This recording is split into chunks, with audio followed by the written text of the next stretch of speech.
I'm JJ in Great. the black. Man, money in the bank behind me, World Heavyweight Championship. Hey, man, I'm just in a good mood here. It's a super, super sensational Saturday. We've got a lot to do and we got a lot to tend to. But first, we need to talk about all this stuff that's been going on this week in sports. A lot of Man, football a news lot. that I want to talk Yeah. about. The Bengals have gave Trey Hendrickson the record. They gave him permission to seek a trade. Yeah, I did an episode a few weeks ago. Terrence, I did an episode a few weeks ago, strictly talking about the Bengals and how they're not going to pay everybody. They'll pay Jamar Chase, and that's it. And Joe Burrow is going to probably get pissed off when he loses T. Higgins and he loses Trey Hendrickson, and they can't really make the offensive line or whatever else they need to get better. And he'll probably demand a trade like Jay Cutler did that offseason. He got pissed off with the Broncos. And the next thing you know, they were like, oh, well, he's not going to get traded. The Broncos are going to do it. About a week or two later, he was a Chicago Bear. So I think that this could still happen. Trey Henderson is actually going to get traded. It looks like it. Where he'll go, who knows? But the Commanders are on the phone. The Commanders are ready, ready, ready. They got the reel. They threw the reel in the water, and they are trying to catch them a big bait. Uh, Yeah. LeBron and Stephen A. They had some shit going on Thursday night before the Lakers played the Knicks. The Knicks would have won that game, I believe. Y'all would have got that win if Brunson didn't go down with the nasty ankle injury. I hope he Mm-hmm. recovers from that. But I saw some things with Brunson that just confirmed what I always knew about him, even going back to his Villanova days. That boy got a lot of dog in him and a lot of clutch Yeah. in him. Unlike the Mm-hmm. guy that beat them Thursday night, LeBron James. We're going to talk about him. Matter of fact, before we get into all the Brock Purdy, is he being snubbed, disrespected, and all of that? Brock Purdy came out and said that he wants every penny that he is worth. So he thinks he's worth more than 45 per. We're going to talk about that too. But first, and we got Smackdown review. We got a lot to try to break into, but we got to tap into it. Yeah. And we're going to try to do it as Right. fast as we can. Bear with us, folks. Right. But first of all, though, Terrence, I want to start with Stephen A. Smith and LeBron James. They had an altercation on Thursday night, right before the Lakers and Knicks got started.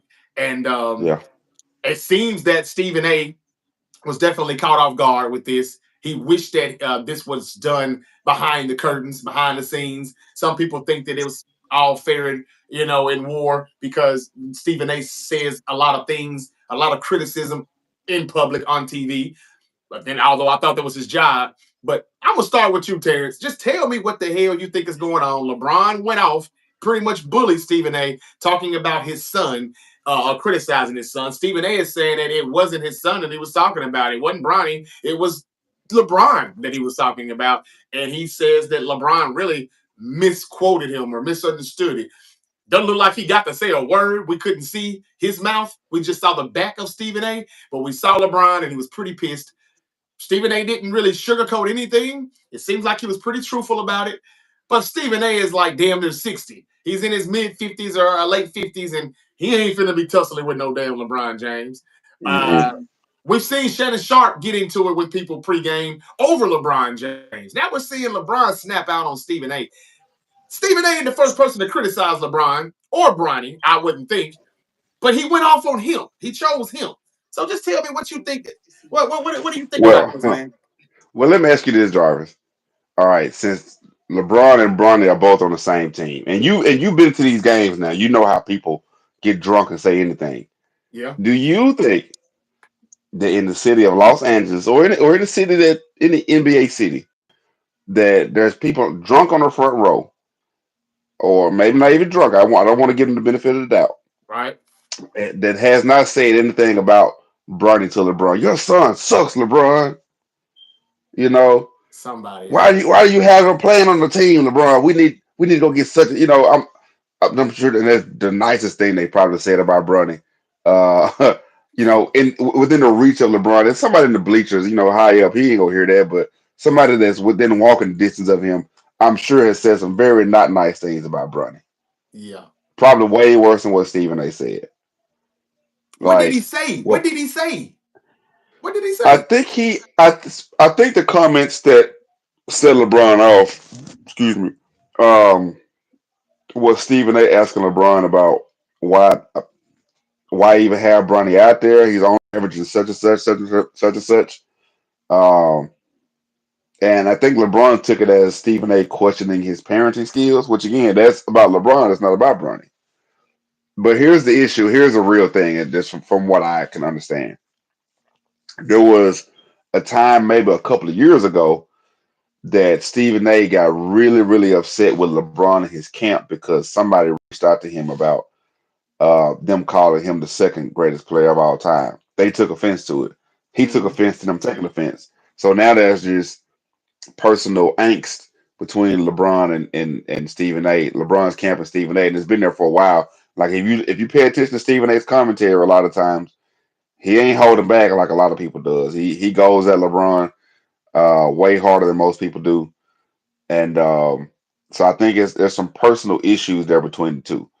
And what LeBron was saying in that quick little uh, brush up was keep my son out of this. This is referring to something that they already have going on. And so that's why I need people to understand that it's personal. Honestly, it ain't even about Bronny. Bronny, like most of this year, he's the only innocent person in all of this. Yeah, The issue is that those two men have had an issue and they never talked it out. yeah, You know, and when you get a lot of Stephen A. saying what he says, LeBron ain't really gonna say much because he's the victim in everything. He's never done anything wrong. He is he is always the victim. My goodness, that man is. Yeah, if they lose, he was supposed to lose. If they win, he's miraculous. He's yeah, always the victim. always. And this is another one of those situations. But like, and somebody was like, "Well, he's supposed to defend his kid." Do y'all really think with the way media was? There was no social media when Jordan played, but there was print media. And if y'all think social media is bad, pick up a newspaper, pick up a magazine. Man, these guys will write anything. And Jarvis, I will bet you money that if you just searched like article about Jordan's son in, I don't know, let's just say like 2001 or something, Hmm. when they were starting to play probably like high school ball or something. I guarantee you there's some very, very nasty things written about Jordan's kids. Hmm. How many of those print people did Jordan walk up on? If he did, we know about it. I guarantee you. If he did it in public, we definitely know about it. Yeah, You just can't do that. That's not right. Especially when your son is a professional basketball player for the Los Angeles Lakers. He ain't above criticism. If he was playing well, you'd want people to talk about it. right. Not at all. He's not above criticism. So it was personal, and he saw a moment. The man left the huddle in the fourth quarter to go and confront Stephen A. Oh, it was in the Like fourth the quarter when opening, it happened. it was the start of the fourth quarter. They were Oh, huddling up to get ready to come on to the court. He broke the huddle to go and brush up on Stephen A. hmm. It was personal, and he knew the camera was on him. That sounds very calculating that LeBron would It do. was He's a very very calculated. calculating It was person. very calculated. Yeah, And he I wanted that mean, publicity. yeah, that's all I got to say. But I will also say, and I was talking about it, before we started. There's some weird stuff in the air, and I think all of this is, and maybe that's part of it too. Maybe he knows some stuff is coming down the pike, and he's trying to um, maybe keep Bronny as clear of it as possible, or he's trying to keep himself as clear of as much as he can.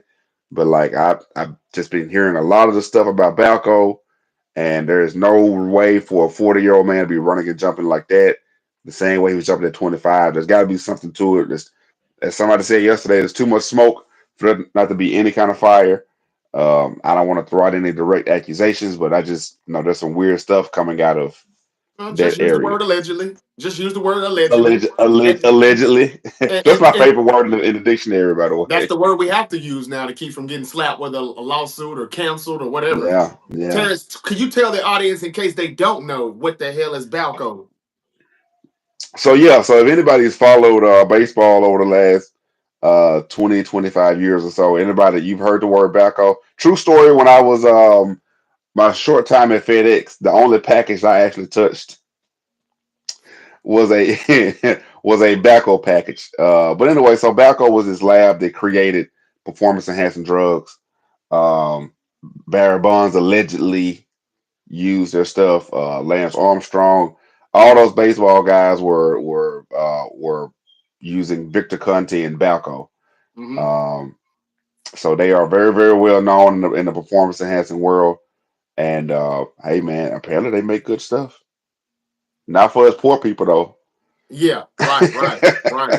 And so that Balco for anybody that still doesn't get it, I'll just give it to you in street terms, street terminology. It's that juice.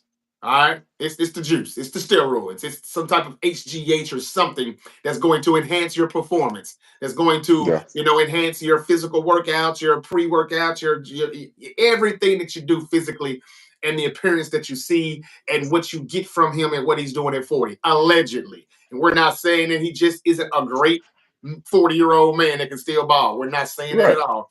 But there are a lot of things that we've heard. We heard something about this about 2 years ago, Terrence, and you Yep, brought it up on this show, and then they kicked that yep. under the rug again.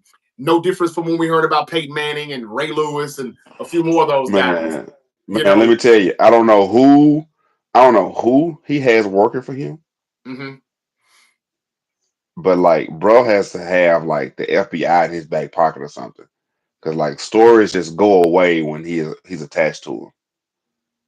Well, LeBron James is the same person that was caught on a live stream telling Diddy that it ain't no party like a Diddy party. So we know he has the power and the people and Man, we know even when he DM'd the Instagram model, like that story went away so that fast. very fast, and Yeah, everybody bro got right has back to saying some. that he has no flaws. And again, we're not here trying to Yeah, he. bash or disrespect Yeah, that man, I'm not trying to bring him down. I'm just saying there's some weird vibes going around. and we're saying he's So not perfect. And no, he's anybody who not thinks perfect. that they're crazy, they're naive. And to the people that are coming out saying as a father, I understand LeBron's methods and his. I'm a father too, god damn it. Okay, I got kids too. All right, and the one thing that I would say as a man first, before anything, before a father, before anything, as a man, how about we start it off like that? I am not going to run up on somebody and bully someone that I know is no threat to me at all. Someone is pretty much harmless, and they're really just doing their job. I cannot run up on them and bully them when this should have been expected. When I did everything I could to get my son, my privileged son, into the league, who probably isn't. And again, for the record, go back and listen to the Great Debate Show, people. Ladies and gentlemen, I have never said anything negative about Bronny James. I let Terrence and I used to let Nick do the talking, and they respectfully would say that they just didn't think he really is made or fit for the NBA, that he could cut it. But they never said anything. You guys never said anything negative about him, and I never said No, anything negative. I just said, I don't know. Let's see. Give him a chance. I like what he's doing. I feel it as a father. The legacy, he got his moment. Congrats. I actually tipped my hat off to him and gave him his flowers. yeah, But right. you still, all of this that you did to get him in the league, you forgot the one thing. They're going to do their job and criticize when it's need be. And if he's nowhere Hmm. near you, if he can't fill your shoes, if he can't wear your jock strap, it's gonna be talked about just a little bit, don't you think? And Right. again, it seems like he was misquoted, Stephen A. That is, because he said that the words that he said was not about Bronny, it was about your ass, LeBron. So what are you bitching about? And Terrence, you're not gonna say it. Maybe you forgot what we talked about in pre-production, and we're gonna leave this subject alone. I'm gonna put it to bed. Hmm. But you said something that you probably forgot to say, so I'm gonna piggyback Hmm. off of it, and I'm gonna tell everybody what you Okay. said earlier. You Okay. said what you didn't respect out of this is that how he ran up on Stephen A. And Skip Bayless been hating on LeBron for 20 years. And he's never said a mumbling word to Right. him. I didn't Yeah. appreciate that energy that he had for his own culture. And I didn't appreciate the energy that he had with him, over his son. When nigga, you the reason why I shouldn't have said that part, but you're the reason why he got into the league. You Yeah. put him in the league. You get what you asked for. This is what you get when you do that. And this is why you should have just let that young man do what he does. And if he's not drafted, he just ain't drafted. And it would have been less pressure, it would have been less criticism and all of that. But you pushed this and you pushed it and you pushed it until you got exactly what you wanted. It's the perfect script, it's the perfect fairy tale story. But now we Yeah. see him and it's like, dang, he can't even play 10 minutes in the NBA. He's back to the G League. He's back and forth. So man, stop it. I think LeBron is wrong for this. I think he's all the way out of line. And I don't give a damn. If he was to hear this, what he gonna do to me? Pull up on me, LeBron. I'm gonna let you do whatever you want to do, partner. You know what I'm saying? Whoop my ass. I'm gonna try to get everything I can get from your rich All right. ass Turn just the to other be up cheek. there. But stop it, bro. You get your son into the league. You have to take what you have to expect, whatever comes at it. Now again, kudos to you for never talking about the people that have criticized you for years and years. But I don't like how you came at him when you never came at Skip like that. I mean, come on, man, stop it. That man has been like really on your ass for years. And as time has passed, I'm beginning to believe Skip Bayless wasn't wrong about everything that he said about him and his game and stuff in the stats and all of that. But again, you got your 50K in points. Congrats. You've broken damn near every record you can. Congrats. But again, you've been playing for over 20 years. And I mean, like, there's records that you're breaking that Jordan set after year 13, 14. And it take you 20 years to do this. I don't respect that. I do appreciate it. But if this Balco stuff is true, then I got to take that credit back too. And I got to take a few more Yeah. flowers away from you because Right. they wouldn't be deserving if you're cheating the game just a little bit. So have some integrity, show some respect and some class, and don't do that in public, man. That wasn't necessary. It wasn't necessary at all. There's something personal going on between those two. And the main thing that Yep. he hates, regardless of all the other stuff that you said, T, he also doesn't forget that for years, Stephen A refuses to say when he's arguing with anybody, including Shannon Sharp now, that LeBron is Yep. the GOAT. He's always put him second place, and that is where it belongs. Ain't nothing wrong with being number two either. I Nothing mean, wrong with it. look Nothing who wrong number with it. one is. Look who number one is. It is what it is. And Jordan may be an asshole. He may that be, maybe this, he may be that, but he is the GOAT. And LeBron, I've watched you many times try to repeat and emulate what Jordan did, and you just can't never do it. Kyrie had to finish the job for you in Golden State. I watched you just the other night try to finish the Knicks, and you still couldn't get it done. He did something with the veins. He's pointing at his veins, ice in his veins and all of that. He was doing that in the first quarter, the second quarter, the third quarter. He didn't do it the last 3-4 minutes of the fourth quarter, though. You were taking those threes and you started bricking them again. And you're a great shooter now, LeBron. Kudos. I never thought you'd shoot the ball this good. It added 5 more years to your career.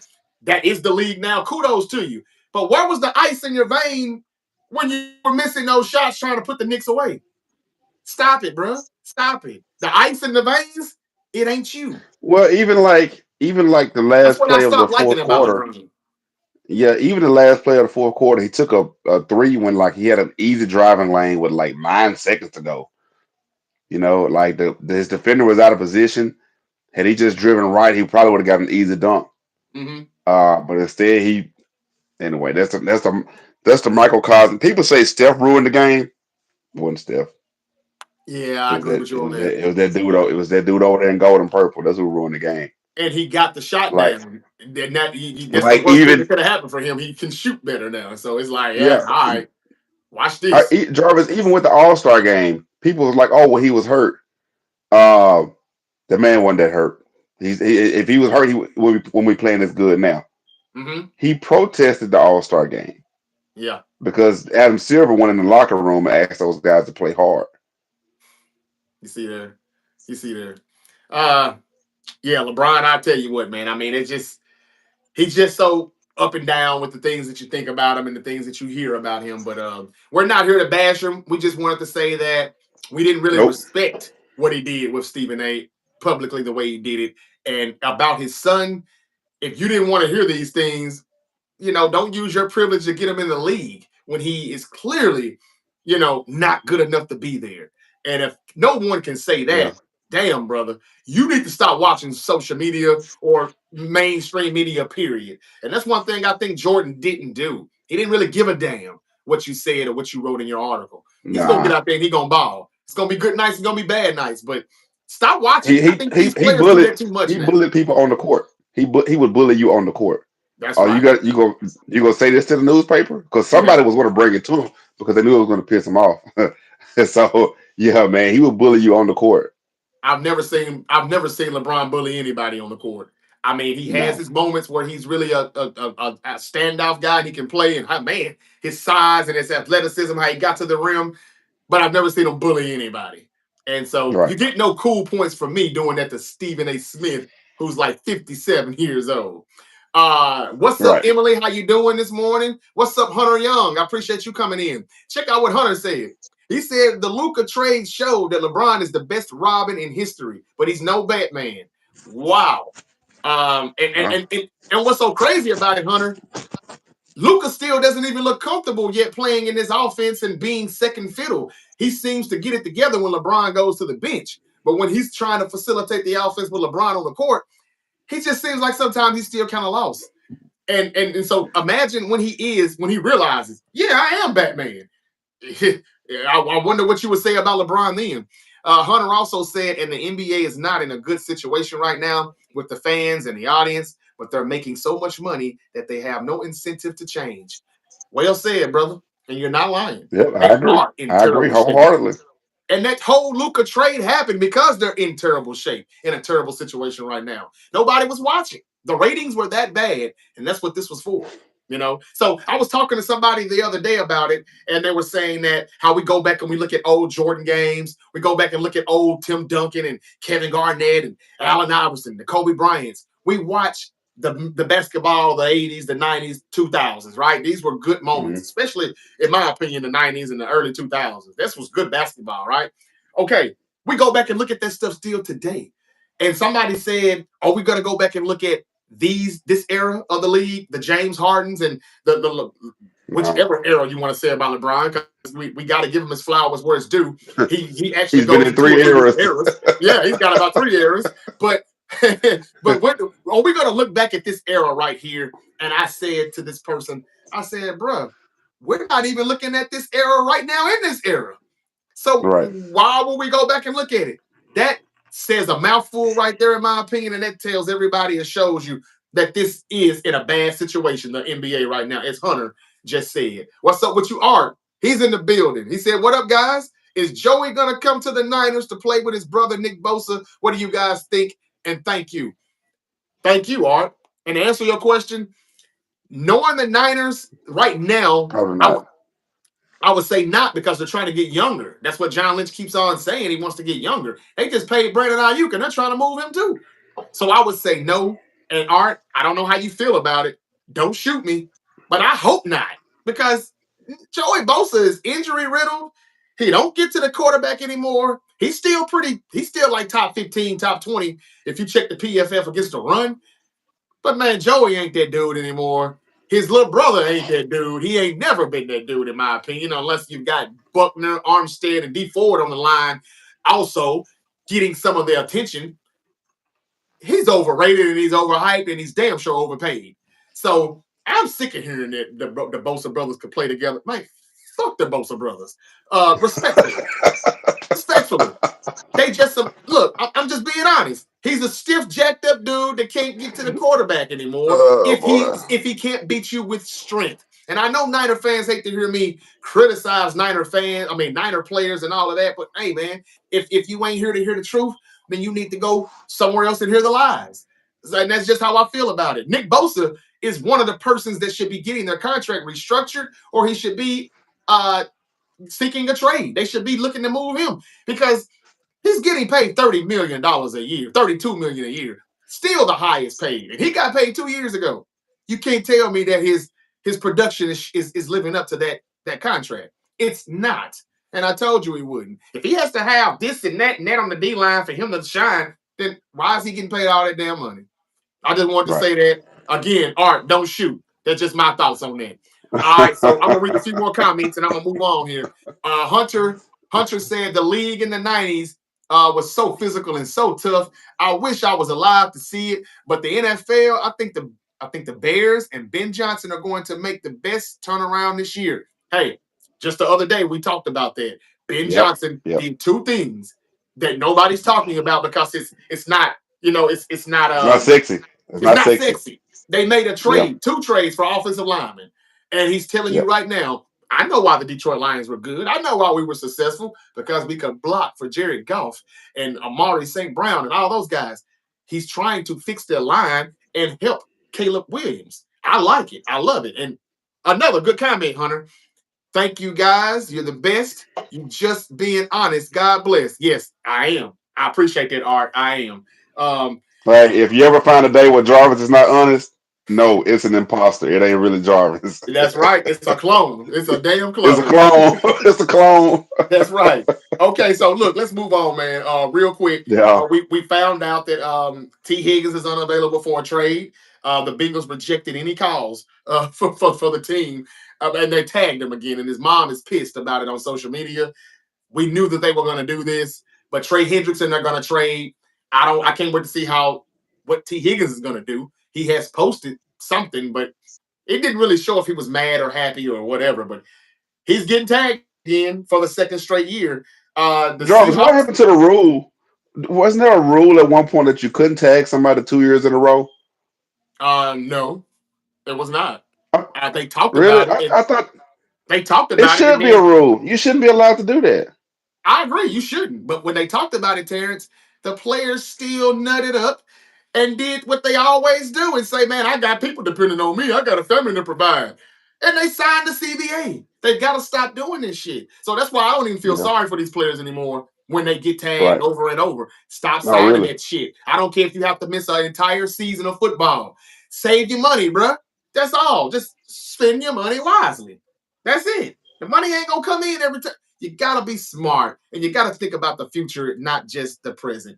Man, these guys, man, Right. I tell you, I don't know who their agents or their financial advisors are, but they do some ignorant stuff. Hey, the Patriots. This is another team that's from the bottom that could go from worst to first or somewhere in the middle of the pack because they're going to spend some money and they may draft good. Mike Vrabel is their new head coach. Robert Kraft is giving them the green light and giving them the dice because they're trying to roll them. Don't you know the Patriots are trying to get DK Metcalf and Brandon Ayuk? Yeah, the Patriots are eyeing Brandon Ayuk, and the rumors are circling that New England are trying to land him, according to Todd McShay. And another source says that everybody in the league expects DK Metcalf to be a New England Patriot. So Wow. that's something to think about. I also just saw some news about Sam Darnold. We've talked about him for about 2 weeks now. I wish they'll figure out what the hell they're going to do. But something just popped up on my screen that says that he's likely out of Minnesota. Oh, yeah. Now say that now. But when the Raiders were trying to get him, you were like, hold on, hold on, hold on. The Right. Vikings got to Right. stop this. You can't try to hold on to the girlfriend if you don't want her anymore, but still don't Yeah. want her to be with anybody else. Let the man go. Right. And let's see where he's I going to mean, go. honestly, they probably with this little tug of war, they probably cost Sam Darnold money because the Raiders were one of those hot free agent spots he could have gone to, Yeah. and Hey, now they're not JC, gonna. They don't want him now. I'm sure. JC said the Pats need more than that. Oh, they need a lot of things, but remember, if they already have their franchise quarterback and they could get DK Metcalf and Brandon Ayuk, at least they'd be moving on to something. I wouldn't say they cooking, Right. what they're simmering, and they got a draft. We'll see how it goes. They still got a draft, and we got free agency starting on Monday. Guys, we're gonna try to give you all of the news as soon as we can. It's gonna be a lot of breaking news. It's gonna be A like lot. throughout the day. We're gonna do the best we can to keep you updated. But I mean, it's going to be a hell of a week. Yeah. There's nothing like NFL free agency, man. It is just No you know, doubt. I know Adam Schefter makes a lot of money doing what he does. Excuse me, but man, that dude can't get any sleep during free agency time. No, he None. He cannot, can't get any kind of sleep. Yeah. and he will not. The Patriots are No. also trying to get Ronnie Stanley, the left tackle from the Falcons.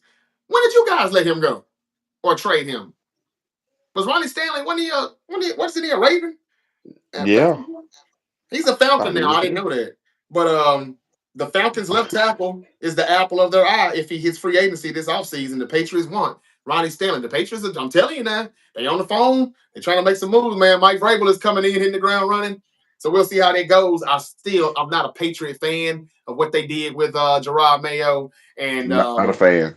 yeah, yeah. I'm glad that they won that last game in Week 18 because they would have had the number one pick or number two pick or something had they not won. He must have They knew he would was have had going to number get one. fired. The 49ers informed defensive tackle Javon Hargrave that he will be released next week. That's according to Adam Schefter. I told you that they were dumping contracts and they're trying to save money. Only thing that I have an issue with for all the people who are saying, hey, man, you got to give it up. The Niners realize that they got too much on their plate. They've got too many expensive contracts. Who gave these players the expensive contracts, Terrence? The same people that's trying to get rid of the contracts. Exactly.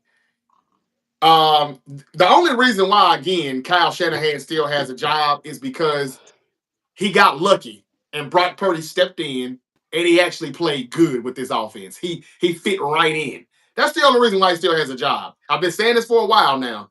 It was automatic termination when we found out that Trey Lance was garbage and he had to trade him away after giving up 3 first-round picks for him. Well, we couldn't get players like Garrett Wilson. We couldn't get players like Micah Parsons. We missed a lot of good players because we didn't have first-round picks those years. That was Hmm. automatic termination, in my opinion. I don't like Kyle Shanahan. Breaking news. Get rid of him. But everything that you're talking about that they're trying to fix, they fucked it up. Hmm. Common sense. So they're going to release Javon Hargrave.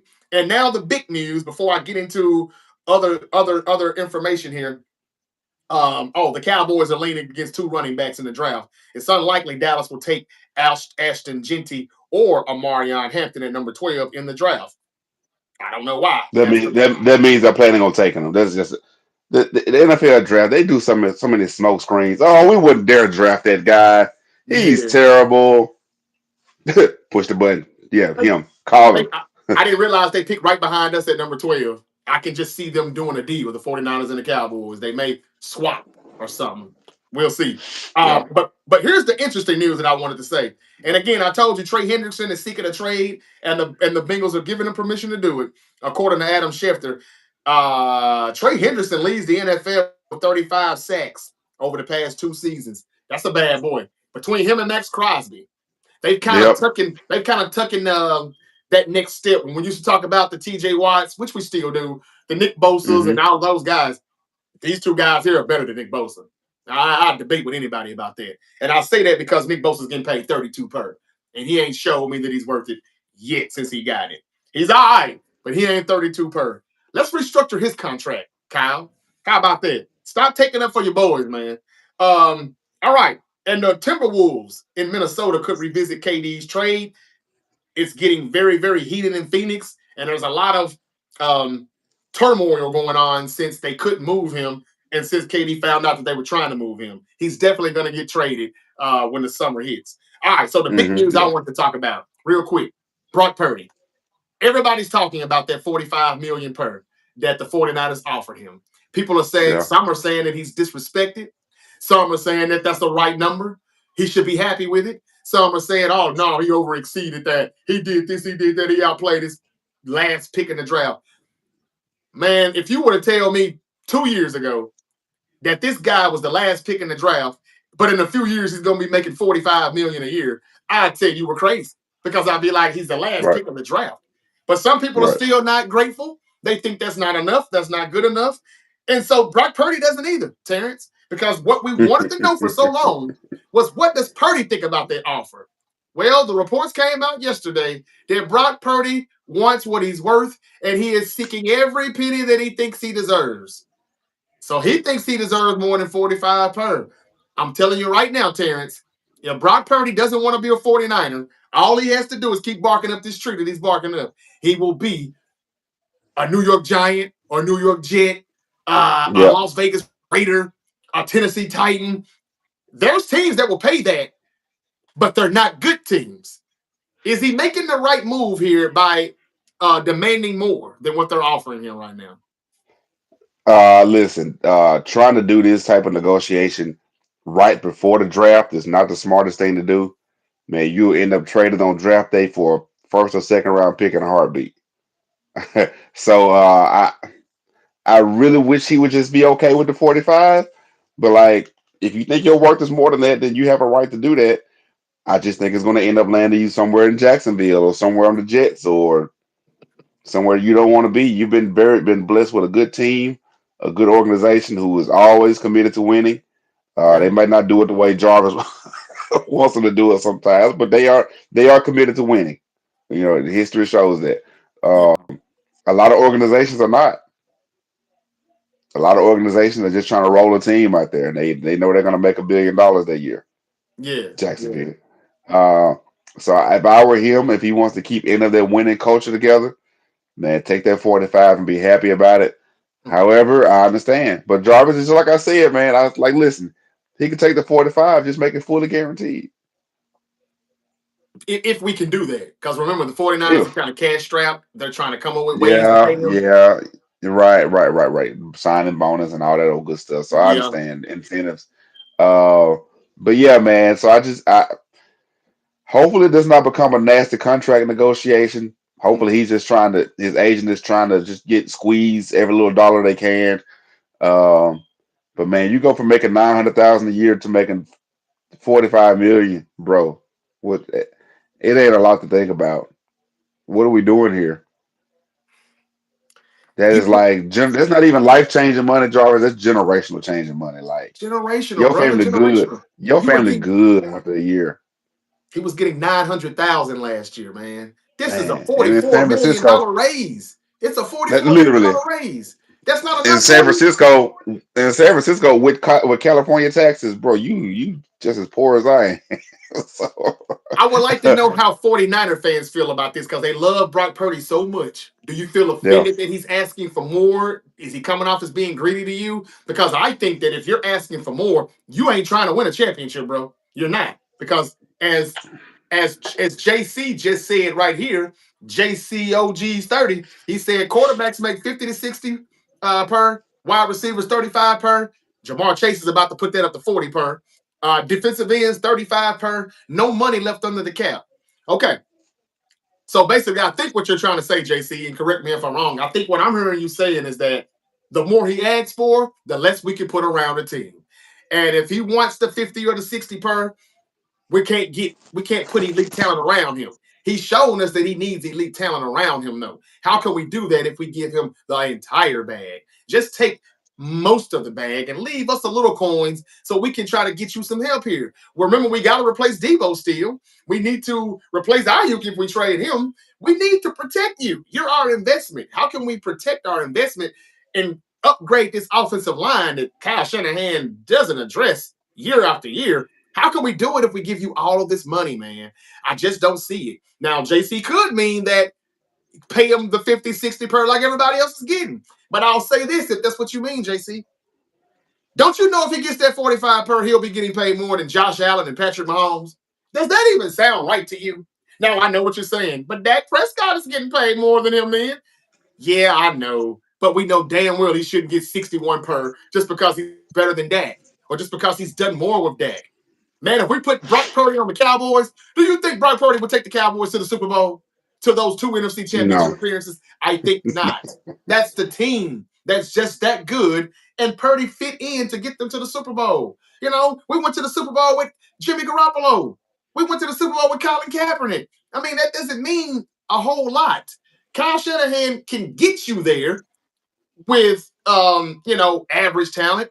But what he's shown is that he can't win you the whole thing though with average talent because he's not creative enough. He doesn't do the things or he doesn't get aggressive enough when need be to coach them to a win. He coaches not to lose the game. He doesn't coach to win the game.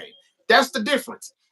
Is Kyle Shanahan to blame for this whole Purdy ordeal? Yeah, he is. And again, the Niners are about to go into another offseason with contract negotiations that are going to blow this whole thing up. And he's going to show up late if he gets paid. The 49ers are about to start looking like the Cowboys, waiting too late to pay these people.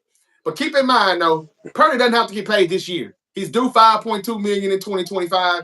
He doesn't have to get paid this year. Just because he's due to get an extension after 3 years doesn't mean you have to pay him immediately after 3 years. All right, that's all I'm saying. and I wouldn't at I this point. wouldn't I if you're wouldn't asking for more. You know what? If you want 60 per, let's see about that go next earn year. it. Let's come back to it next year then. I'm gonna give you a chance to go earn it. Yep, I will Earn it, give you a man. chance to go Do earn me it. another solid because last year wasn't too convincing as the first 2 years were. I'll give you the 60 or 60. Right. I'll make it 65, 68 million next year. But give me another good year under this 5 million first, brother. How about that? Bet on yourself. I don't think he's going no Terrence. So I think the 49ers are going to have a long off season, or I think they're going to say, the hell with this. We're trading you. They're getting a second soccer team, and the Yorks have stepped down and said, all right, we're pissed. We don't like this. Eliminate that contract. Eliminate that contract. Who approved this shit? That's what's going on right now. Don't be Mhm. surprised if Purdy gets traded. The Tennessee Titans are confused right now if they're going to pick a quarterback at number one or number two. But what if Brock Purdy is better than Shadur Sanders and Cam Ward? Now Cam Ward may have the higher ceiling. But what if they say, hey, man, we're going to give the 49ers that number one pick and we're going to take Brock Purdy? Or we're not going to give them the number one pick. We'll give them our second round pick and a few other things. And let's go ahead and take Brock Hmm. Purdy and pay him. I don't Yeah. know, man. They got the money to do it. There's somebody out there that will trade for Brock Purdy. But I would say the Niners should take the approach that the Rams took with Stafford at first. Go out there and see what your market is like. And then we'll come back to it. Yeah. With the Bears beefing up the O line, I would like them to draft Genty at number 10. Okay. Hunter, are you a Bears fan? JC also said, I'm a Cowboys fan. We got $60 million quarterback, $35 million receiver, $35 million DN. Are you talking? And nothing Are you else. talking about nothing else? Are you talking about Micah? Because they hadn't paid him just yet, but he's probably talking about Micah. Yeah, and I think that And 60 nothing and else. I think that 60 million needs to get moved too. Cowboys better draft Genty if he's there. They will. Terrence just said that they're just bluffing. That's smoke. That's all. All right. So Yep. let's keep it moving, man. I just wanted to know what you all thought about Brock Purdy and that 45 per. I'm not surprised that he's doing this. I'm actually glad that he's doing this. And look, I like him. Like I said, I don't love him. And so I say tear this whole building down. Just be prepared for 2 or 3 bad years, and we'll be right back in that thing I was saying 3 years. We can do it, but you got to go ahead and move Purdy, move Bosa while you're at it, and let's have a lot of money in cap space, and let's hold that money and let's just draft and draft better. I heard the Giants are nearing a deal with Aaron Rodgers. I don't know why, but they think that he's a good bridge quarterback until they find the quarterback of their future, who we think is Cam Ward or Jadir Sanders. The Hmm. Jaguars traded Tristan Kirk to the Texans. The Texans acquired the wide receiver for a 2026 seventh round pick. So basically, nothing is what they gave A up. ham sandwich. A ham sandwich. And Trey Hendrickson could be a Washington Commander, according to Jordan Schultz. Washington is among several teams interested in trading for Trey Hendrickson. And I tell you, the Washington Commanders are not playing this offseason. They did cut No. Jonathan Allen, and the 49ers are looking to get him. Jonathan Allen was supposed to be in that Debo trade, but somehow he wasn't in the package. He got left out, but the Niners still may get him. I said Bobby Wagner will return for a 1 year deal with the Washington Commanders. And again, the quarterbacks that are getting paid the highest. Dak Prescott's getting 60 per. Trevor Lawrence is getting 55. Burrow 55. Jordan Love 55. Tua 53.1. Jared Goff 53 million. Okay? So how many of those quarterbacks are Brock Purdy better than? Maybe Trevor Wait, Lawrence. hold on. How many what's Jordan Love getting? Jordan Love is getting 55 per, just like Burrow and Trevor Lawrence. Tua is getting 53.1, and Jared Goff is I getting think 53. the Jordan Love contract might be the problem. Because like It's now looking if you're asking me to pick, I would definitely take Jordan Love over Purdy. The problem is okay. that Purdy's agent is going to be able to say, "Hey, when these two met up, our quarterback came out on top and advanced in the playoffs. Our quarterback has done way more than this quarterback has done in less time. Our quarterback didn't get a chance to sit behind to sit behind Aaron Rodgers. He had to be drafted last and and thrown into the fire as a rookie, and look what he came out with. So these are the things the agents are going to be saying, and we know that the agents are trying to get more money so they can get more money. Yeah, of course. Can't fault them for that. That's what they do. I wish Mm-hmm. players would negotiate their own contracts. Like I think all players should be able to take an accounting class and negotiate their own contracts, Yeah, or use their mothers if they have mothers in their life. We see that works. it Uh, does. Shout out to but Lamar. I think yeah, man, I think that Jordan Love contract is what the problem is going to be. And you know what? The 49ers might be handcuffed. I think that contract alone is the reason why the 49ers may have to not extend him this year, and this might become a ugly situation next year. Okay. Probably so. In other news, I was surprised you said Jordan Love. You put him over Brock Purdy, though. I don't know. Jordan Love kind of regressed in 2024. I know he He dealt with an did, yeah, injury, I agree. And but that's even more the reason. That's even more the reason where you know Brock Purdy's people can come out and say, "Look, this guy is getting paid this, and look at what he did." yep, You yep. know. He didn't play anywhere near as well as he had been playing, and even when he was playing his best, our quarterback went in there and beat him. Yep. Hey, the Raiders have had talk with DK Metcalf. They're trying to trade for him, but they also traded for a quarterback, Geno Smith. What's your thoughts on Geno Smith now being the new quarterback for the Las Vegas Raiders and Seattle? What does this say for them about the move DK? They've already released what's the other Yeah, wide receiver? Tyler Lockett, and it looks like yeah. their quarterback is now gone. They're all the way in rebuild mode, right? All the way in rebuild mode. Yeah, man. Looks like Seattle's headed for a rebuild, so that's one team the 49ers are probably already better than. Uh, but it looks like they're headed for a full rebuild. I was very shocked to see Geno move. There was not He was not a part of the domino effect I had in my 2025 free agency. I was looking at Russell Wilson and Aaron Rodgers and Justin Fields and some of Yeah, these other guys, Sam Darnold. Geno Smith getting moved and essentially taking one of those spots away is not really what I had in mind. Um, but I will say I hope that they are not done. I hope the Raiders are going to continue with their aggressiveness, and maybe that's a better spot for Justin Fields. If they resurrected Geno Smith's career, they can doggone sure resurrect Justin Fields. Maybe that's the place for him to go, sit behind Geno, kind of see how he did some things to kind of get himself back on track. yeah. Uh, 'Cause Geno has had a long career now. Like he's no longer a bust. He kind of escaped that title some kind of way. But yeah, that was just shocking to see, man. I was not expecting for Geno to be moved. Well, going back to something Kind of crazy how it worked going out. back to something that you said in the past, when Russell Wilson went to Denver and he didn't look so good, you said that Russell Wilson was probably just a system quarterback in Seattle. We're going to find out if Yeah. Geno Smith was too, because it's the only place that he actually shined in and looked good. We're about to see now. And speaking of Justin Fields, the Jets are very high on him. I'm hearing the Steelers are going to keep him though and let Russell Wilson walk. But if Justin Hmm. Fields were to get available, the Jets they would like to have him. Just this is an experiment year. Let's be honest. And Glenn Johnson, the new head coach of the Jets, I wish the brother well, and I hope it's not a one and done year. We know they're going to be bad.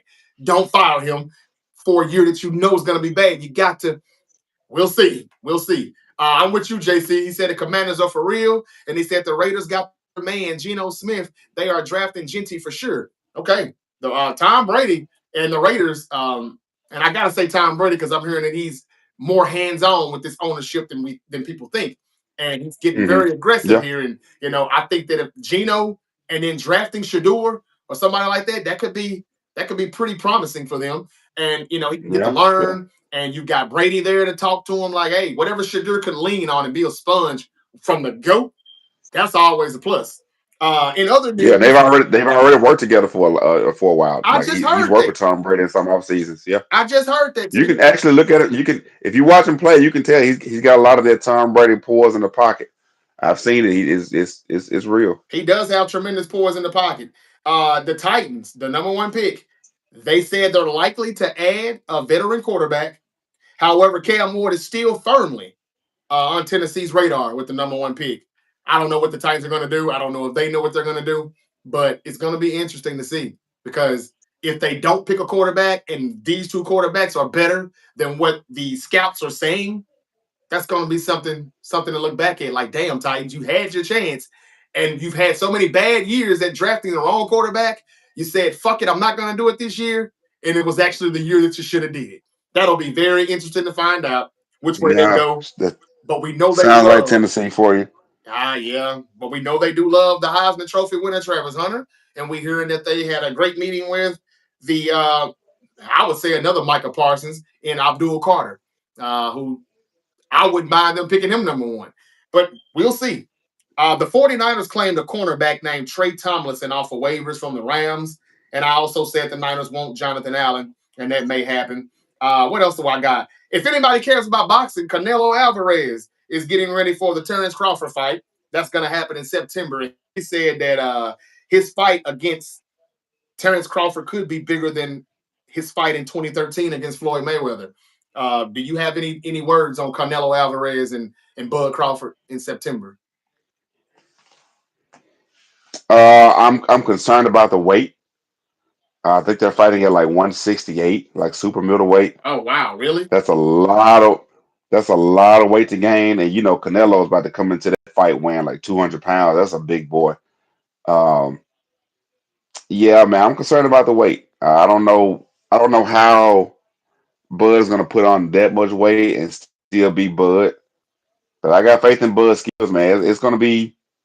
It should be a good fight. I don't know if it's gonna be bigger than him and Floyd Mayweather, but hopefully he does better than what he did against Floyd Mayweather. Yeah, yeah. I think if he does do better, it'll be because of all the weight that Bud Crawford has to put on. I wasn't happy with his last fight against, I can't think of his name, but I think that fight was at like 154.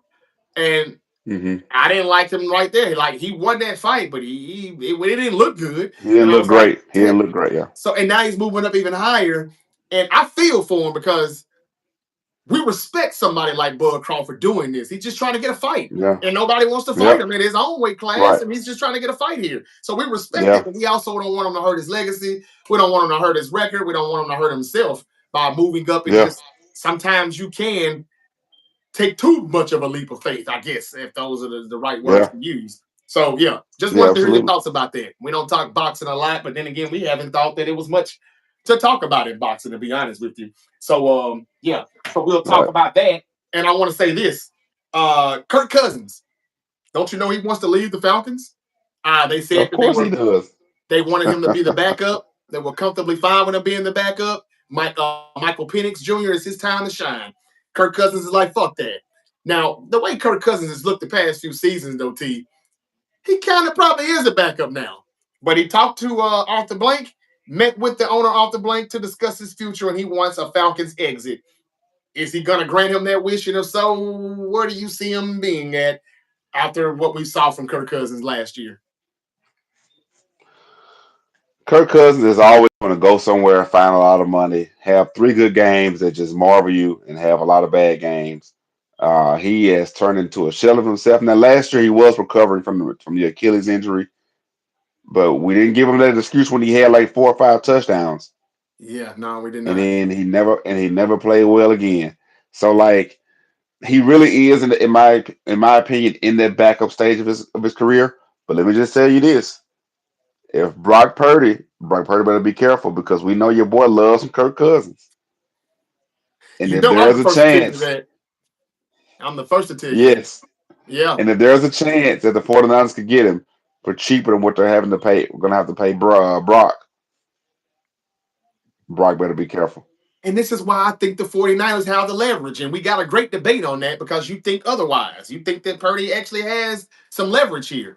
He kind of does, but it depends on what we're talking about. You're making my case right here, though. If Kirk Cousins gets his release or gets traded, yeah, Kyle will definitely get that erection that I told you he'll have for his boy Kirk Cousins. He's not the same Kirk Cousins that he was when he wanted him in 2017, but he still loves Yeah. them and he loves his system. He knows his scheme and all of that. Good scheme fit. Hmm. Kyle loves the scheme fit over talent fit.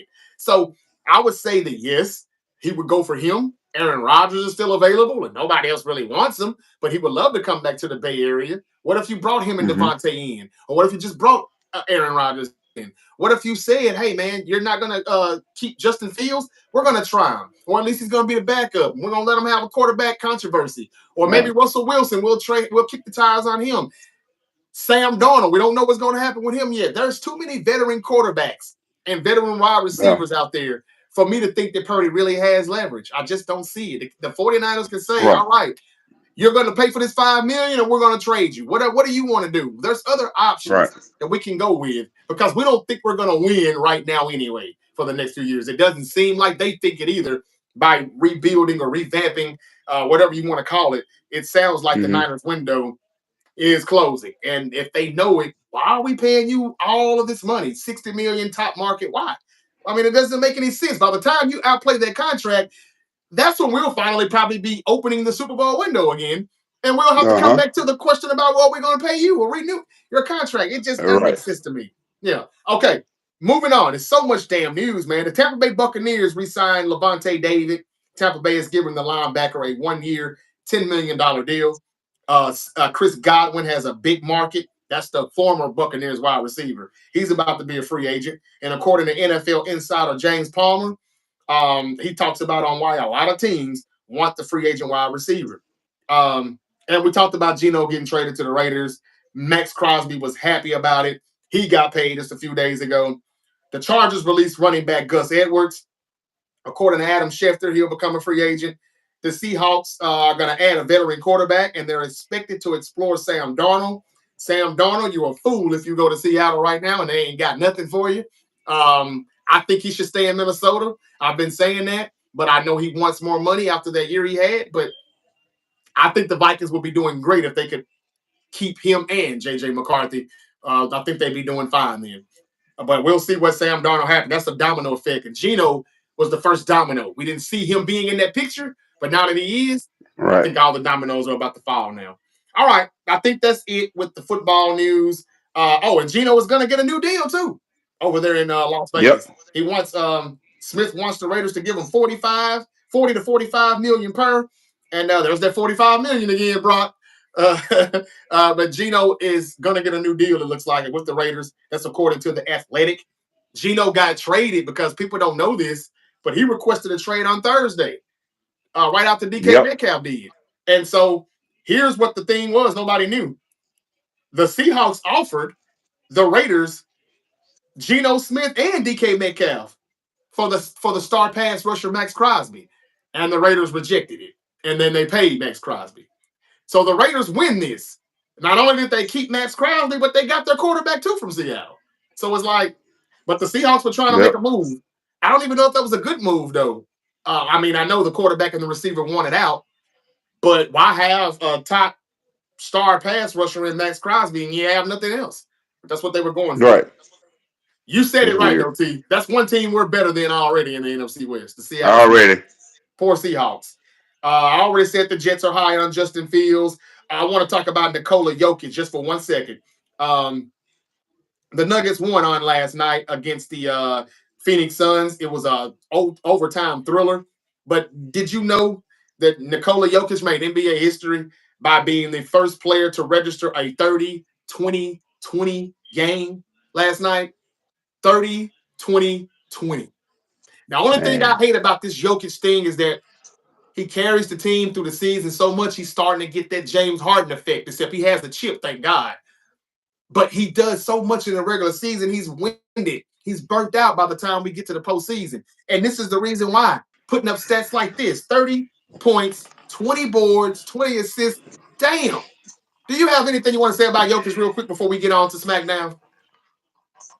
It's really a joy to watch him. Uh, Yeah. like if I'll say this, had you told me like probably even 5 years ago that a center and he ain't no make believe center like that's a big old dude Yeah. would be averaging a triple double, I would probably call you crazy. And unfortunately for Jokic, he's about to get the Lamar treatment where he's won too many MVPs Mm-hmm. and they're not going to want to give him another one. But Jarvis, let me tell you, he deserves it. Every A year. 30-20, a 30-20-20 game, averaging a triple double. I still think Denver's going to go up in the rankings. They're probably.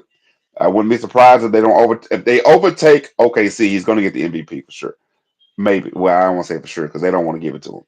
Yeah. Uh, but man, what that dude does on the court is just it's astonishing. And I'm gonna say this and we can move on because I don't want to take too long on it. But by the logic of LeBron fans, Jokic is the best player of all time.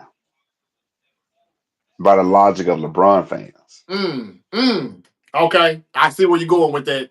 The stats and all of that stuff. Yeah. Yeah. he's a better all around player than pretty much anybody that's ever played. Yeah. Yeah. And if the Nuggets made the right moves in free agency, if they didn't let some of the people go like KCP and Gabe Vincent, I believe, and some of these guys that they had, I can't think of the other guy, man, but Bruce they Brown was had the guy. some Bruce Brown was the guy. Bruce Bryant. They Bruce had Brown was the guy. some good role players off that bench that helped them get the minutes of rest that they needed that they're not getting anymore. Yeah. And then Well, I think Jamal Murray has Westbrook. not really been Jamal Murray the past 2 seasons for whatever reason. They could have Yeah. more championships. I predicted they would be the new Spurs, And it ain't really looking like that though right now. I Well, don't know who the Nuggets could beat in the playoffs this year, but yeah, yeah, the go ahead, go Spurs ahead. never won two in a row. They didn't. So They didn't. yeah, so you're probably right. They didn't. They won 2 years ago. They didn't win this year. They'll probably win this year. They didn't And win now last year. They'll probably win this year. if they could do that, then I would stand correct. I would like to see that. But Yep. Yep. everybody's so high, almighty on these Lakers right now, though, Luka and LeBron, and they are looking good. But we'll see how long that will last. But hey, if LeBron's got that Balco, it probably will last. We'll see. I But need that's me some of that right now. I know, right? I know, right? I got a shoulder issue myself, so yeah, I definitely could use it. That's what they say. It definitely helps heal injuries and everything. But that's all I got as far as NBA and NFL news, boxing news. I know that was a lot, and it took an hour, damn, to run through all of that. I want to say thank you to all the people that we've had in here in this chat. Yeah, absolutely. We appreciate it. On and off, it's been pretty good. Well, we lit this morning on a sensational Saturday. I'm gonna run through this real quick because we've been here too long already as it is, and I know you got a lot of work to Yeah. do today, T. Smackdown last night. We were waiting for one thing, and that's to see Cody Rhodes and to see what he had to say about the famous heel turn, one of the greatest heel turns The ever, turn in Toronto is what they call it. The Toronto turn. the Toronto turn. Okay. It's something about The Rock in Toronto too, because I was looking at something that popped up on my screen, and it was the old heel Rock, the Hollywood heel Rock in like '03, and he was doing something in Toronto. So it's just like something about Toronto and The Rock, and they did that in Toronto. So everybody knows Cena broke the internet, right? Everybody's talking about it. The only thing I didn't like Yeah. about it is it's gonna be big for a week or two, but after that, then what? Because he's not there, and we won't see him till March 17th on Monday Night Raw on Netflix. So we've got another Monday Night Raw to go by, and another week of SmackDown to go by without seeing him. Cody Rhodes talked about. Jarvis, at this point, Go ahead. yeah, at this point, I would not roll Cena out until Mania at this point. Hmm. Because he's gonna have to show up in Germany. I mean, in where are they at now? It's some Yeah, European it's too tour. long. It's too long of a time. It's too long of a Yeah. time. And I mean, yeah, I wouldn't even show him up. I would have him come out WrestleMania in full Darth Vader, like full dark. I mean, I don't know what he's gonna. What is it? That's the thing. We don't know what he's gonna look like He's now. shaving his head. Yeah, They like said he's shaving his is head. he? That's what I heard. He's shaving his head. But that's what I'm saying. Like that look for the first time on camera for the match would be so menacing. I would not roll him out until Mania. That's just me. Because I know he's gonna have new music. He's gonna have Jarvis. Listen, we can get into all day about how I would package him, but Jarvis, I would almost give him no music. Hmm.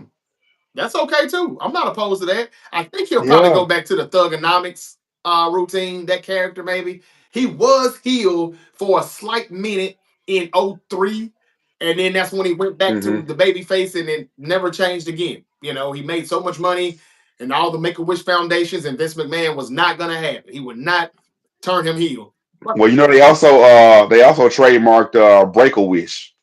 oh, wow. The WWE when they trademarked Break a Wish. Okay, okay. I like it, and they showed him doing a Make a Wish Foundation like the last one before he went heel. So it'll be interesting to see what they do.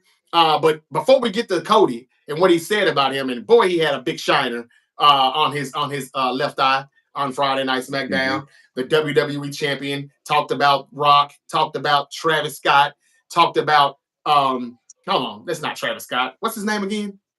Travis what? That's Travis Scott. It Yeah. is Travis Scott. Okay, okay. And Yeah. of Hmm. course John Cena in his heel turn. But before that, The Rock came out and started the show. I mean, not The Rock, Randy Orton.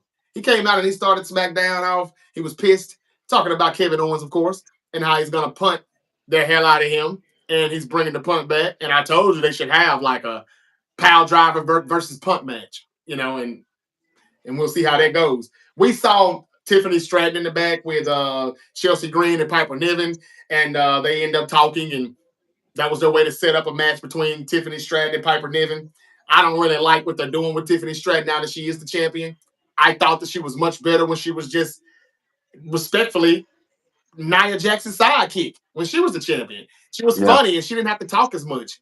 And I know as much as people want to see her shine, she's just not that good with the mic. She's not a good talker. And I don't like what they're doing with her and Charlotte. Just to be honest with you, but she had a match.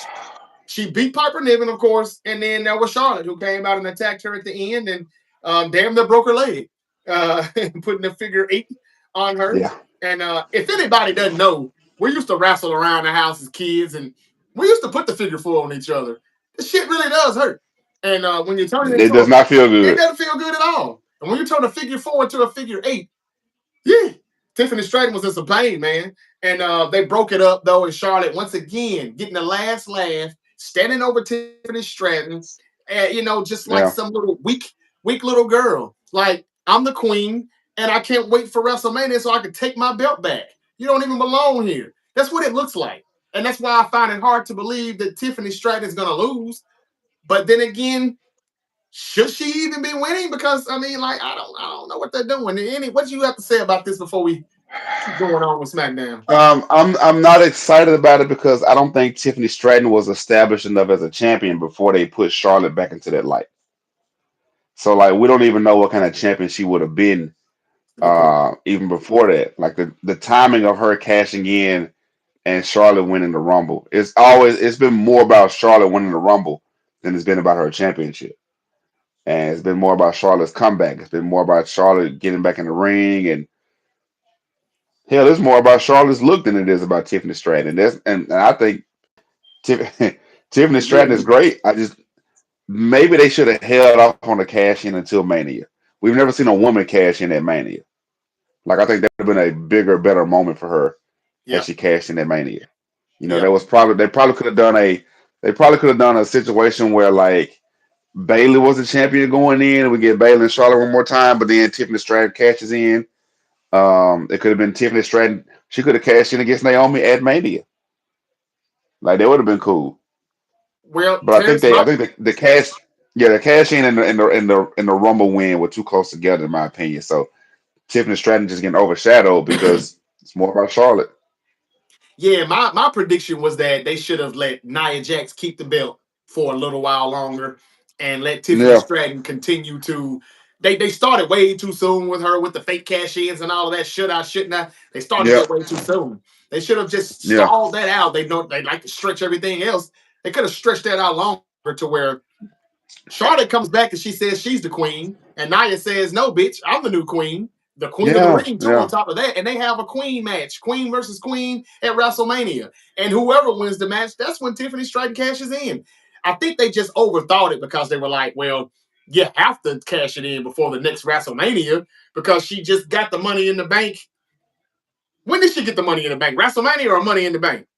Well, no, it was Money in the That Bank. money in So the bank, money in the okay, bank. so Yeah, so yeah, she could have waited till WrestleMania. It wouldn't have been, yeah, well, we know she's gonna do it on WrestleMania. Maybe we would have, maybe we wouldn't have, but it doesn't matter. Queen versus Queen would have been great. Then Tiffany Stratton gets it, and then she goes into a story angle with whoever, and she would have had more yeah. time to get better on the mic, better with her promo skills, and just better as the character that they want us to see her as. And sometimes they confuse us. Is she supposed to be this little, bougie ass brat, who just, is supposed to be privileged and I'm pretty, I'm cute. Hey, give me the belt. Or is Hmm. she supposed to be Right. this good baby face that we've all grown to love now? She's grown on us. I don't know, but I'm just not feeling it, man. I'm sorry. I'm not trying to, rain on the WWE's parade, but I'm not really feeling Yeah. that. And it just seems too obvious what's gonna happen, with the match. As much as I thought that Charlotte should lose, I'm thinking more and more she's gonna win. But they're showing me she's gonna lose. They're gonna let Charlotte put Tiffany over. But at some point, Tiffany has to do something. She has to stand up, be that Yeah. bitch, do something to show that, man, I'm not gonna just continue to stand for this. Well, I can tell you this: if Vince was booking, I will guarantee you Charlotte win. Yep, yep. I wouldn't be surprised if it's He still did a, not a like to see guaranteed Charlotte Charlotte lose. win. But she I'd be shouldn't. surprised. She shouldn't. But the way they're looking at it right now, she's probably not because she's doing too much right now to Tiffany Stratton. But I just think at some point Yeah. with Charlotte in a match, maybe it will happen next week. She's gonna be in a match with B Fab. They had a little altercation in the back. They had some words, I mean, and B Fab represented. She said, "We tired of you. We're not bound down to you anymore." And Charlotte said, "Oh no, no, no, baby. Everybody still bows down to the queen." She's so arrogant, but still good at how she does I it. love it though. I do love it. I do love it, and she is Yeah, good. But we just think that she should be putting people over instead of winning all the time. She does everything right and maybe she will. And except maybe for she winning. will. Maybe she will. Yeah, maybe she will. Yeah, I'm gonna say next week she maybe that's a DQ next week against her and B Fab, and Tiffany Stratton breaks that shit up. She needs to come in and do something, and this is the time to yeah, do it. The one-on-one match, Charlotte Flair, B Fab. Go ahead and get in that match, Tiffany, and break it up and cause her a loss or something. That would be good. That would be good to see, or just beat her ass after she gets the win. I don't know, something right. like that. Okay, Something. so moving on. Pretty Deadly had a match with man, there's so many tag teams, man. I think it was like a triple threat tag team match. Nick Aldis did the best he could to run down the history of where we're going with these four tag teams. And the Street Profits are going to get a tag team match, a world title tag team match next week with, I think, Pretty Deadly. I mean, DIY. Hmm. Or am I wrong? Pretty Deadly won. Yeah, you're right. Yeah, DIYs. So Pretty Deadly is the number one contender. I think they're going There to we be go. fighting at Mania for the titles Okay. against whoever wins next week between DIY and Street Profits. Street Profits. And is this heel versus heel in this tag team match next week? Because DIY Hmm. aren't they heel, and now so are the Street Yeah, Profits. Okay, yeah. and so we'll see who wins. Are they going to give Pretty Deadly the tag team titles at WrestleMania? Is Looks what like you're it. thinking? That's what Looks it looks like it. like. Yeah, I don't know, man. I Just think that Triple H this. taking care of his guys. It's just Triple H taking care of his guys. I feel you, I and give that's you a what. moment, but you're gonna lose them. You're gonna lose them at the next big show. You might lose them on SmackDown the next week, but we'll give you a moment. Yeah, yeah. Okay, Terrence, we're gonna have to wrap this thing up here. But before I do, I want to talk about Bianca coming out to the ring. This was probably the highlight of the night, in my opinion. This was Yeah, pretty good. absolutely. Yeah, I was it waiting was on it. good. It was good. It was good. Just what happened. Bianca came out, she Yeah, talked her shit, and she said that she's kind of in some turmoil right now. She doesn't know how to feel. She's on her way to WrestleMania to go against Io Sky for right now for the women's world championship. However, she's got two of her best friends beefing right now. Jade won't answer the phone. Naomi's not talking. And she had nothing to do with the Jade stuff, which I was like, there's no way Naomi could have done this by herself. But they finally explained some things. Naomi finally admitted to what she did. She said, "Yeah, I did it." She said, "Bianca, you're an ungrateful bitch." By the end of the segment, and she said, "I wish I had pushed Jade harder." So that's what she did. She just pushed her off the thing. Man, this was yeah. good. I was into it. My wife was sitting there like, now, now. I mean, like when you get her to sit down and watch wrestling for a minute, it was good then. So I just wanted I to just love say it. that. She was looking at this stuff like, oh, sookie now. So Terrence, your Yeah. thoughts on Bianca and Naomi, and then Jade came out dressed in white with blood dripping on her, clean as can be again, and she whooped that ass again. So I don't know. Does this mean that she's done with Naomi? There's no sense in having a match now. I said a lot, so you can just start from the beginning to the end. You got it. Um, first of all, you could take that segment from Bianca. If you just listen to what Bianca and Naomi was saying when they got really intense, you would think it's like a breakup on a Tyler Perry movie. I can't even look at you right now. We're done. We're done. Yeah, Sounded like a yeah, breakup from a Tyler Perry movie. yeah. Uh, shout out to Tyler Perry, by the way. But no, I enjoyed it, man. I really did. But Jarvis, I'm missing something. Okay. I'm missing something. Like there is never a time where Sonic the Hedgehog can just go in and just beat up Dr. Robotnik. Dr. Robotnik always gets away. Bowser always gets away. Right? Look like the bad guy, excuse me, gets away some kind of way. And then you have to perpetually try to get to this bad guy. Mm-hmm. Naomi is not a bad athlete. Why can she not get away? Because she ain't the one, Jarvis. Hmm. She ain't the Uh-huh. one. It's somebody else. Uh. Well, wait a minute now. She said last night, I did it. I know what she said. And she probably did do it, but who made her do it? Hmm. So what are you suggesting here that they're doing? What are you saying that they're gonna do next? Like I see, I think your thought process is saying that Naomi and Jade WrestleMania, that's not the match that anybody wants to It's see. not. Really, She's beating her up twice. that's true. That's true. Heck, she beat her up. She beat her up last night worse than she beat her up Sunday. I mean, Saturday at the pay per view. So That's what is true. it in it for her to have a match? You know what I'm saying? Like, is what are we doing here? Is this a loser leaves town match? Because Well, if she it's not took some well kind of she a took the crazy neck brace stipulation, off. Did she take the neck brace off to kind of diminish what she did in the chamber tour? Like you ain't hurt that damn bad, are you? I don't know, but then she did re-hurt her well, again. you know, So it's cool for the heel to wear the neck brace. Like, I hope she comes back out in that. Hope she comes out in the neck brace in like a wheelchair and like tries to press charges against Jay. Like, they got to spice this thing up because so far the babyface ain't had to chase. there you go. Naomi should have gotten away, ran out, ran through the crowd or something, like, something. Yeah, yeah, I like But the that. fact That's that good. yeah, the fact that she's caught her too many times, beat her up, makes me feel like she is the small fish and there's a bigger fish. Okay. All right, that makes sense to you. But who? Who would it be? And would that be the WrestleMania match? What does Bianca have to do with it? Because she's still kind of stuck in the caught in the crossfire. And I can definitely see this kind of costing her title match, Bianca, that is, because she's Yeah. kind of going through that. Naomi's gonna screw Bianca. I'm telling you that now. She's gonna make sure Bianca don't win that title. And ah, but Bianca, well, I take that back.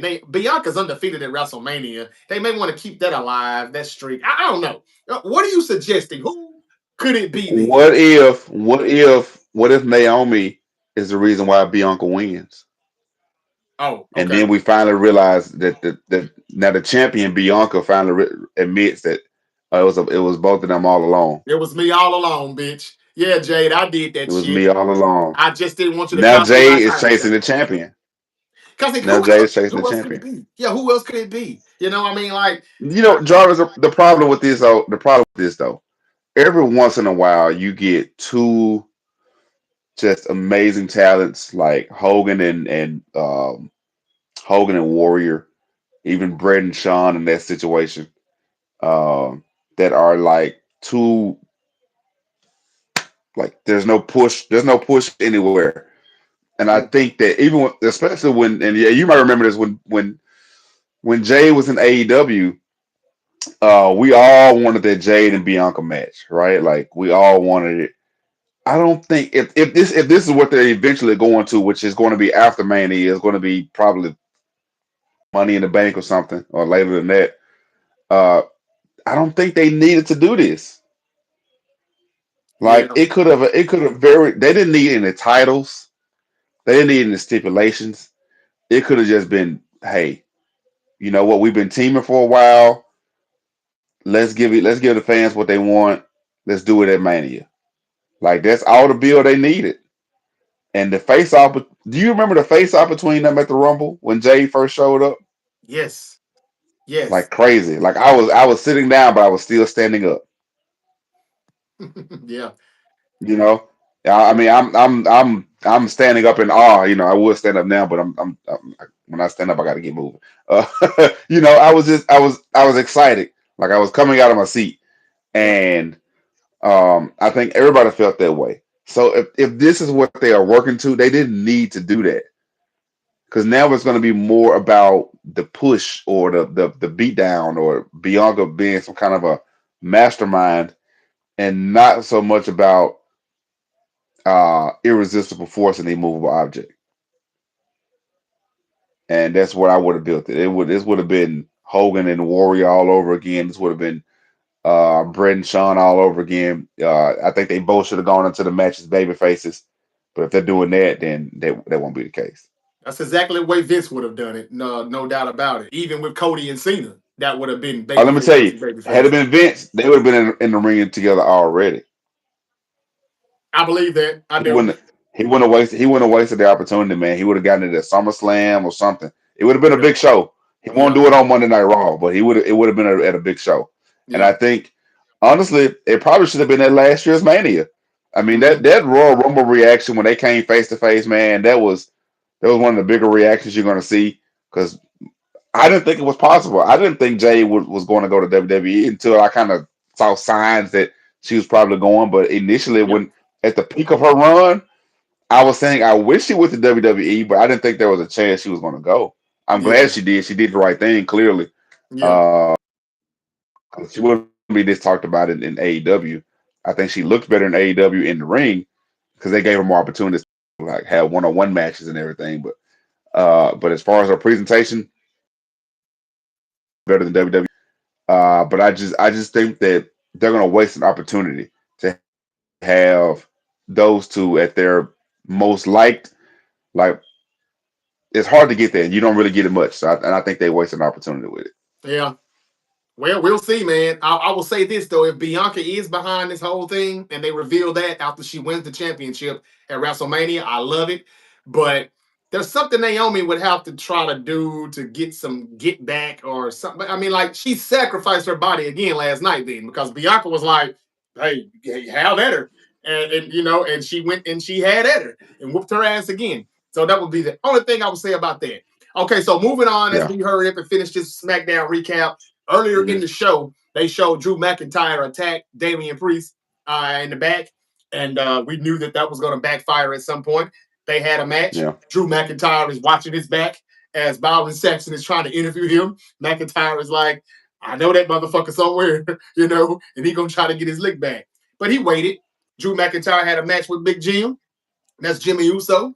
And Braun Strowman and Solo Sikoa had a match too. Not much to talk about. Braun Strowman, well, no, it was a DQ because Tama Tonga came in and interrupted. We got Jacob Fatu and Braun Strowman. Looks like that's going to be, I guess, the WrestleMania match because they're still continuing their feud, even though we thought we were going to see Jacob Fatu and Solo that were going to be at it. I don't know where they're going with Hmm. that, T. But that happened in the middle of the show. Solo is, as much as I was starting to really like what Solo was doing, he's kind of taking a back seat to Fatu. And Fatu and Strowman are going Yeah. at it. Braun Strowman got the best of him, but Fatu still got right back up like, I ain't dead, though. I'm down, but I ain't out. I'm going to get you back. And they in that. And so looks like that's where they're going, though. Braun Strowman and Fatu. I don't know if that's the WrestleMania match or not, but they're still brawling, and they had a big brawl. LA Knight was talking about in Saxton. He said, okay, since they just eliminated Fatu from the picture, I should be able to win my United States title back, which he did at the end of the show. I don't even care to talk about it because I don't care to talk about No. the U.S. title. They've done nothing with it. Shinsuke got it back for No. whatever reason, did nothing with it, didn't get TV time really, and then he comes back and he loses to LA Knight. The chase for LA Knight to get it back was not good either. So anyway, before I get to Drew McIntyre and Damian Priest, Chelsea Green had a United States women's match, and she had it with Michin. Again, they're fighting again. It was a pretty decent match, don't get me wrong. Chelsea Green is hilarious. She's funny, and she still got the win. Yeah. Even when She Piper comes out Niven dressed got like knocked. Cactus Jack, man.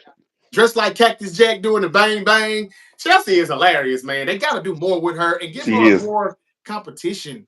That's just not like. Would you agree that this why she's still fighting the same? Yeah, This and season? that's not a knock.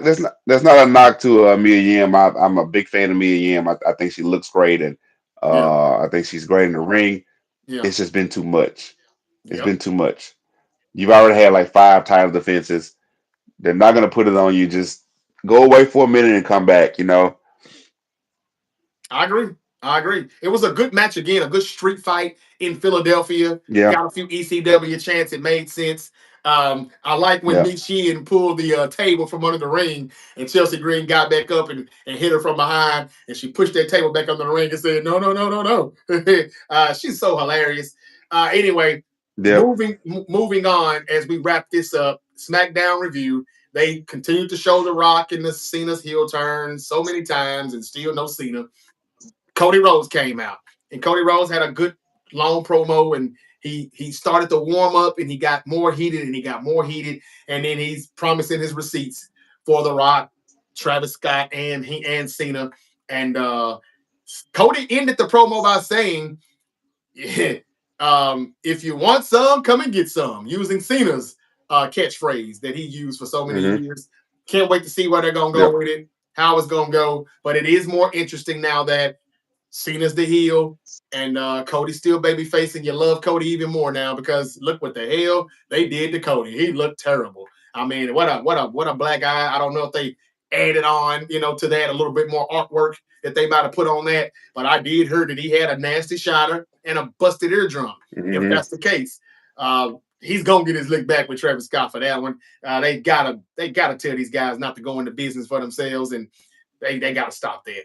Bully Ray got on Twitter and he got really pissed off about it, kind of challenging Travis Scott to a fight, saying, "If I see you, I'm gonna get you before Cody does." I don't know if that was real. I don't know if that was real or if No, I'm that's sure it wasn't. I don't know if that was a shoot or is that a work they're setting up because the Rock has came out and said Travis Scott is actually training and they're gonna let him get in the ring like Bad Bunny did. So we'll see. I don't know. When we see a Bully Ray versus Travis Scott match in WrestleMania, who knows?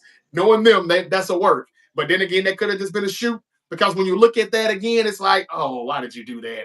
That was a nasty hit. And Cody, you talked about how he can really take punishment. Boy, can he? He really can. Yeah. Um, all right, so moving on. Randy Orton was in the back with the Miz and our guy Carmelo Hayes, which I wish they do more with, and they're still really not. They're back there with Nick Aldis, and Randy Orton is saying something to Carmelo. He gave him a nice little joke, and Carmelo is funny and doing a good job, but I just wish they do more with him. I'm not really sure what all that led to. I think a match or something for next week. Drew We're gonna McIntyre. have a match next week. Yeah. Who was that match next week then? Is it Randy and Carmelo? Carmelo and yep. Shit. Well, we know he's not. So once again, this is what I'm tired of. He's out there to be a damn jobber. Stop it. This is not how you Yeah. I follow mean, up from. I don't mind it in the sense that like very few people come in and immediately go to winning, right? Like it's like Brock Lesnar and everybody else essentially. Kurt Angle, Goldberg, like those crazy. I guess to an extent, maybe Braun Breaker. But even he lost something he probably shouldn't have. But Carmelo is getting a lot of TV time, and I think it's more of a situation of just waiting his time. He's not gonna be the Kurt Angles, the Brocks, or Kurt Angles, or the who else am I thinking about? I think maybe heck even Orton lost a little bit when he first came in. Yeah, Uh, but Carmelo, I think Triple H holds in high regard, and I think he's going to do some great things. He's just got to wait. I would say I'm just going to make a prediction, and I'll say wait until around that SummerSlam time, man. I can see him being IC champ, US champ, um, something like they got to do. Now I'm with you. They got to do something with him, but I think something is coming. It's just going to be more prevalent after Mania season. I don't think he's really in the cards for anything big at this year's Mania. But after that, man, you'll probably see some things starting to pop off for him. I hope so, T. I really Hopefully do. soon, because here's the thing. After Mania, and you know how this goes, those other guys get caught up. Obafemi and Trick Williams, and Trick is on his way, and maybe this. I would love if him and Trick maybe reconciled and did the whole tag team thing. Maybe that'll work. Yeah, That'll give him a chance. That'll give him a chance to stab Trick in the back again, or Trick will stab him this time, or whatever the case may be. Um, and we may have to start but talking yeah, so that'll NXT be more cool. too because they're doing some good things over there, man. Shawn Michaels is really NXT is He's on really he's on fire. fire right now. Shawn Michaels is cooking with his creativeness over there right now, head of creative in NXT, and it could be Moose as well because Moose is in TNA and now he's on NXT a little bit, and him and Obafemi is having some good stuff going on right now with their angle. I like it. Top of the morning to you Yeah, too, LeVar. What's up with your man? We've had about 30, 40 people in here, that's pretty good for us though. We need more followers, more subs. Y'all come on and keep bringing them in. We appreciate you. We got down to about where we at now, about 12 people, but we kept 12, 13, 15 people in here. When we get the wrestling, usually they sign off. They're still here. So half of them are still here, so we appreciate that. But that's why we're trying to rush it because we try to stick to what our audience likes. But we see now they're interested in this too a little bit. So as yeah, we fast forward, again, good stuff right now going on with them. I think Carmelo Hayes gets the win next week against Randy Orton. That's how I will book it because Kevin Owens will show up and he'll do something to interfere in that match. And Randy Orton will go leave and chasing his ass. And maybe he'll get counted yeah. out or something. And Carmelo gets to say. Something like I that told count you, out. I was man. It thinking. was a layup. It was Yeah. another layup, baby. He's really good. Can't wait till they do something with him. But I like what you said about Trick and all those guys, man. Them guys are crushing it over there, and they are about to get promoted. I think this coming draft because they are going to do another draft. All right. So anyway, Yeah. Damian Priest came out and interfered in the Drew McIntyre. Well, no, after the McIntyre Jimmy Uso match ended, McIntyre got his leg back on Jimmy Uso. He got the win, and a clean win finally. And then Damian Priest came out and he attacked him and got his lick back. This is going to be the WrestleMania match. I told you I didn't like that. I thought Drew McIntyre deserved better. And that's not a shot at Damian Priest either. By all means, it's not. But respectfully, I don't like where they're going with it, but here we are. Your thoughts on Priest and McIntyre? You got to make it mean something. Put a number one contenders something on. You got to make it mean something. Yeah. Man, You Drew got to make it McIntyre mean deserves so something. much better, though, man. He's put up so much. He's did so much last year. What he Yeah. did, winning, getting it cashed in, and then Damian Priest with the check. That's the reason why they're doing it too. But there was no angle there. Damian Priest was gonna cash it in on either one of them.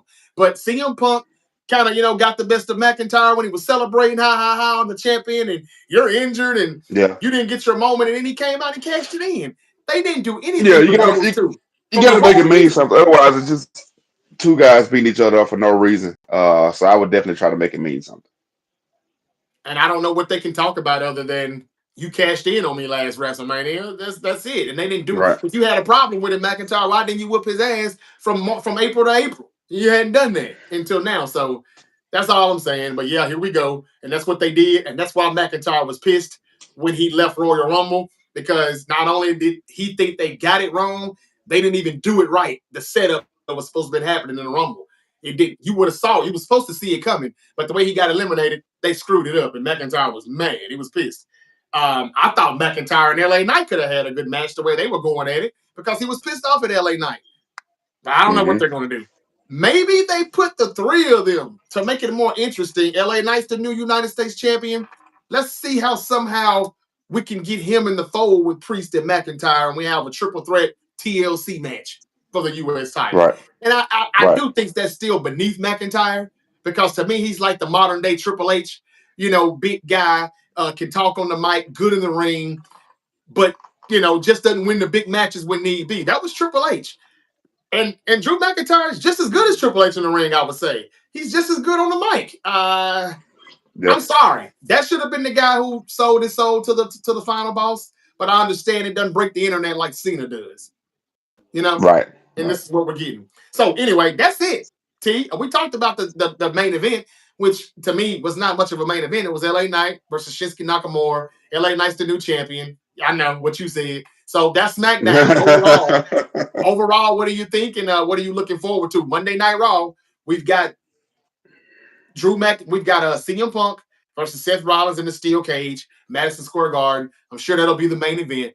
I don't remember everything else that's on the card, but are you Yeah, looking I'm forward looking to forward that? to that, but I'm looking more forward to how they continue this Rhea Ripley story. I don't think that's the end of it, and I think some kind of way we still get Ripley at in the main event, some kind of a way. With Io Sky and Bianca Belair? Yeah, some kind of way we still get her in the main event. Really not being in a major match at Mania just does not sound right, unless she's injured, Jarvis, which I thought at some point during that match she looked a little funny to me. She Uh-huh. might be injured, and they Mm. might just be getting her on TV for a few minutes, for a few weeks or something. Okay. Well, I will say this. If we do get Rhea Ripley in this match and it's a triple threat, either way, they failed us twice in one WrestleMania season. We're not going to get Bianca versus Rhea Ripley straight up. We're not going to get Bianca versus Jade Cargill straight up. And Right. I bet you it's because they've got it written in ink already on a piece of paper saying that they're going to do it for WrestleMania 42. And then we're going to put these two together for WrestleMania Yep. 43. And they figure out ways to just put in a bunch of fillers for the next 2 years. They'll do that stuff. And that's the one knock about WWE that I don't like. You can't stretch every damn thing. That's lazy writing and lazy booking to me. If you're good enough and creative enough, you can hit us with one of the best matches of the year at the damn. Give me an unpopular PLE that they've got right now. What's the PLE in May? Backlash. I mean, not Uh, Backlash. I think so. I think so. Something like that. Yeah, but just any random, yeah, Any random like the PLE. ones over in Saudi Arabia, just yeah, throwaway It shows. could still be a good crown jewel match between Bianca and Jade, or Yeah, well, because everything doesn't have to be this is what I WrestleMania. equated to, Jarvis. I equated to people because I always compare their roster to like a spade hand, and you know where I'm going. Hmm. But like I hate when people have jokers and try to wait until the very end to play them. Like they'll stretch this thing out to the very end, and they want to say, okay, well now let's have this match. That's the joker. Yeah, When no, win that book when you have it because there's especially with these entertainers and they go out here and they get hurt. There is no guarantee you're going to have it next year. There's never that's a true. guarantee. That is true. You You can't never miss know your what can moment. happen. Like MJF and Tony Khan, and you can't miss your moment. You got to go ahead and Yep. go for it. Now I will say Cash, this about get the that Jade book stuff. and worry about it next year. Now I will say this about Jade though. The rumors are she really was hurt. She had a really significant Yep. injury, and that's why they had to Yep. stretch that thing. They didn't know when exactly she was going to be ready to come back. But still, even if they had a did this 2 or 3 months ago, I wonder what the plan was going to be for WrestleMania then. They're only doing this for WrestleMania now because it took her that long to come back. So I don't Right. know. We'll see. But anyway, that's it, Terrence. That's all I got. Thank you. I know you got a lot to do. I hope you have a great day, a good Saturday, man. Don't work too hard. And are you meeting any more wrestlers today, or anybody like there go There's Josiah? a there. I've got the Boom Boom show today, but it's actually in Walnut, so it's close to home. Um, Oh, I think Scott Steiner is in town tonight. is this Memphis wrestling or is this your Terrence's Boom Boom. This is okay. Neil's, yeah, but it's right outside of Walnut tonight. Okay. That's good. That's good stuff. And you say who will be there? Scott Steiner's supposed to be there tonight. Big Papa Pump. Big Papa Pump. What time is this show starting? 7. 7 p.m. Okay. Yep. All right. That's interesting, man. I don't know. I'll check my schedule, I, man. That's I what see I see the flyer. yeah, do that. Do that. Big Papa Pump has thrown hints at being at WrestleMania. And of course, that's his nephew right now, Braun Breaker, in the WWE. He's posted something that kind of just kind of signaled that he may do something. The stars come out at WrestleMania. One more thing. Stone Cold Steve Austin. Do you think that he could be one of the Avengers to help Cody, as Rock is doing the stuff that he's doing with Cena, because Stone Cold kind of helped Cody. And I think that's the real reason why they saved him last year. There we go. It There we wasn't go. about money. It There wasn't we about go. money. He's already on a Legends deal. That's why they saved him last year. Yeah. And that's how Cody ends up winning. The Rock final boss thinks he's got it all under control. And then we hear that glass shatter. And The Rock is like, damn, the one motherfucker that gave me here when I was in the ring in my prime. What you doing here? Last year was The Undertaker. Now it's who we really want to see. Stone Cold, Yeah. who still looks to be in pretty good shape for 60 years old, I think he is. 61. Let's see. Let's see what they do. He ain't gonna be He's in a got he's max. got he's gotten his knees replaced and he's looking to Yeah. get into a scuffle one more time. I think Josiah or somebody asked me, and top of the morning to you, Grand Rising Josiah, LeVar, JC, we thank all of you all for being here. Somebody asked me who was our favorite wrestlers, and Terrence is always going to give you the same damn answer. It's going to be Bret the Hitman Hart any day, any time of his lifetime. That's who it's going to be. I get it. I didn't really answer that question because I don't really care about wrestling. I care more about just put on a good match, have a good story, be good with the promos. Ric Flair was my favorite of all time. And then I began to realize and learn that Ric Flair was a piece of shit when he was in his prime of his career, and he was very racist. So was Hogan, but I hated Hogan and I love Flair. I've always was the heel guy. But if you want to ask me who I thought was the best, my favorite it would probably have to be Stone Cold. Just the attitude, the mouth, the F Man. you. I'm come to work and I'm gonna tell the boss to kiss my ass. Hell yeah. And watching LA Knight with his impersonation of The Rock and Stone Cold put together in one that people are sick of, I would say it's Stone Cold. He would probably be my favorite of all time. Undertaker, my most loyal, to the company. Yeah. Sting on the other side. And congratulations to Lex Luger.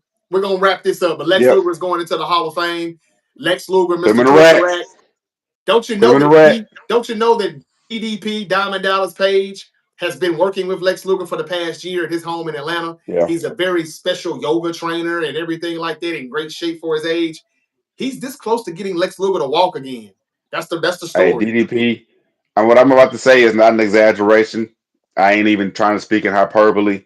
Yeah. DDP is one of the greatest men that ever lived. Yeah, man. Yeah, man. Hell yeah, he gotta be, man. Because like Dang. you're about to get that dude to possibly walk again in one of the most freakish accidents. The man fell asleep on the plane and he slept wrong and he had an issue with his neck and his vertebrae and his C7 and C5 or something. And next thing you know, he woke up the next morning paralyzed. And that's been for like, I don't know, 15, 20 years. And this man could possibly walk again from the help of DDP. Whether he does or not, he's a very good friend and a very good man. I always liked DDP. I always was a fan of him. Yeah. And he got paid too with that lawsuit with the Rock Nation. Remember that? He sued them for the Yeah. whole diamond thing. With yeah. He actually Uh won huh. that case that nobody talks about. He won that case, that lawsuit. Anyway, just wanted to say that. Congrats to Lex Luger, Michelle McCool, Triple H. I think that's all I know right now that's going to be in the Hall of Fame for now. All right. That's it, though. That's it. We're done. Good show, a long show, but a good one. We had a lot to cover. Monday starts NFL free agency where they can talk and Mm. negotiate, verbally agree to deals. Wednesday is the day that they can put the ink to the paper. But Wednesday, we'll know everything by then. Monday and Tuesday Yep. is going to be where it's going to be jumping. Uh huh. So get used to these faces, man. You're going to see this ugly face a lot this week. I hope y'all are ready because I'm going to try to break this stuff to you as soon as I can. You may see me here in studio. You may see me on a truck. You may see me, like in the street, whatever, wherever I'm at. If I see it, if I catch it, I'm going to break it to you. All right, Terrence, hope you can join me. I hope you can. I know you're at the office busy all through the week, but we're going to do the best we can to give these For people sure. what they want to see. Geno Smith is a Raider. What else is going to happen with the quarterbacks? All these wide receivers that are free agents or about to be. Let's see how this is going to happen. And I can't wait to see what Chris Godwin gets paid. He's coming off of an injury, but they say he's at the top of the market. So can't wait to see how this goes. Hope y'all have a great weekend. Until then, peace. Y'all be safe.